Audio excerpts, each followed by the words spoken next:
And we talk about change, and I talked earlier about losses and gains and things like this. This is a model that I just rather quickly would like to walk through with you for your own use and for your own perusal back in your practice. This is something that would be helpful to take back and have a full discussion at an upcoming team meeting and talk about it there as well.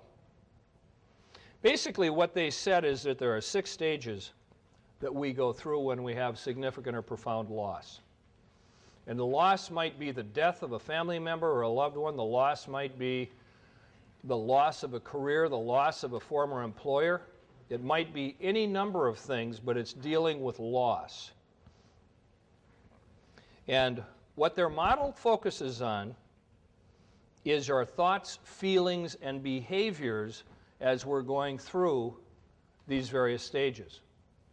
So the loss occurs. The feelings are fear, the thoughts are cautious, and the behavior is paralyzed.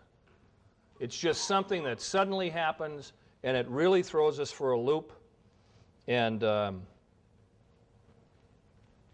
it causes us to get stuck because we're so based and steeped in fear at that time. For people who are victims of domestic violence, it explains why they stay or why they create new dangerous relationships if they live at this level. Some people live at this level and are just reeling all the time. The second stage is moving into doubt. So again, feelings, thoughts, and behavior. The feelings are resentment. Why in the world is this happening to me? Again? Am I ever going to be able to cope with this or get past this? The thoughts are skeptical. This has happened before. I remember what happened when it happened before. I'm not sure I'll be able to move on through this. Behavior is resistant.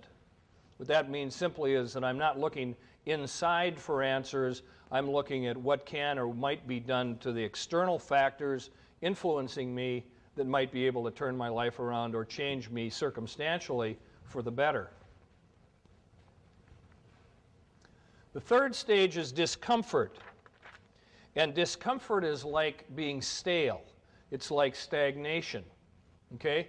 Feelings of anxiety, thoughts are confused, behavior is unproductive. It's better than the first 2 stages in some ways because if you're moving through this model and if you're processing and actually progressing, that's a really good, healthy thing. But that's not an automatic, that's not a given, because what can happen with people is that we get to one of these stages, particularly a stage like this of discomfort, and we just stay there. And we stay there and we're unable to adapt to all the changes coming at us. And some break through and break out via their thoughts, feelings, and actions, and some get stuck and stay right there. The danger zone in their model is between stage 3 and stage 4. Stage 4 is about discovery. We have feelings of anticipation, thoughts are creative, and the behavior is energized. I can tell you that in all my work over the years with dental teams, I have seen teams, whole teams, get stuck between 3 and 4. And it often happens when there's a strong correlation between what's happening with the owner dentist. It usually points to a leadership void. It usually points to, if I want something, Gandhi said, we need to model the behavior that we want to see in the world. And what we want to do in our lives, in our practices, if we want behavior back from people, we need to be modeling it to them so that we can be in a place where we are getting something back. We're not going to get something back different than the seeds we plant. Not going to plant weeds and expect roses. And that's really what leadership is about. So as you continue to progress, teams get stuck in this stage. There's a lack of action. Yeah, we tried that before. That won't work. Or a new team member comes in. Here's a great one. A new team member comes on board to replace somebody who's just left. And the first day, a couple people on the team get the new person off in a corner and say, I know you were just hired and you went through the interview process, but let us tell you how things really are here.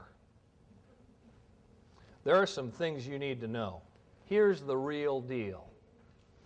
And they get the inside scoop or the inside poop, and now they've got the information.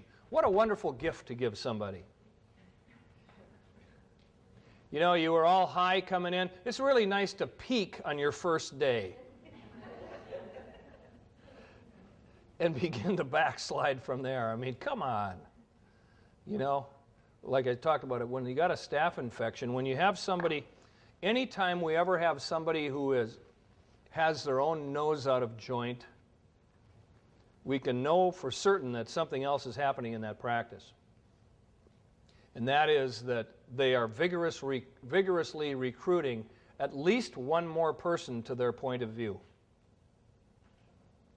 They're actively trying to get at least one more person to come over on their side and see it the way they see it.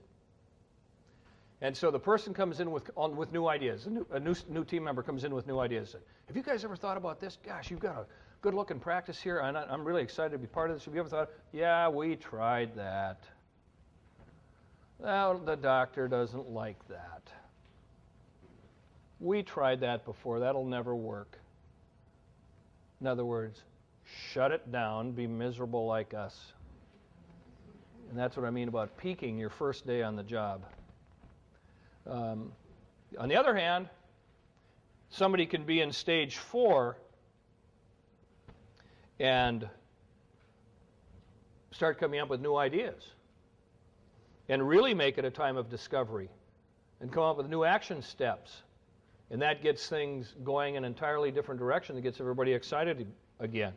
If we're on the doom loop or in any of these models, if we're in a place where we feel frustrated and stuck, it's up to us to take the action to get unstuck. There's a wonderful book that was written by a psychologist years ago by the name of Dr. Sidney Simon called Getting Unstuck. And I'd like to recommend it to you. Getting Unstuck. And his situation is that his premise in the book is that we all get stuck. It's a question of whether we recognize it. It's a question of whether we do anything about it or see the value in acting on it. Because it's not a question of whether it's going to happen, it does happen, it will happen again, and that's the only way we can get unstuck. So moving on then, when the new ideas bring excitement about new possibilities, then we go to the level 5, which is understanding. Now you're moving to stabilize these new behaviors that are creating the change. In a dynamic team that is constantly getting better and evolving, you have people who are growing. That's been the theme of the day. You have people who are growing. If you have someone who chooses to be part of that and not to grow, it becomes unhealthy, even unpleasant for that person, not because of the doctor making it miserable, but because the rest of the team members won't put up with it. Because they create a bond among themselves where one of the commitments you make as being part of this team in our practice is you commit yourself to constantly growing and getting better.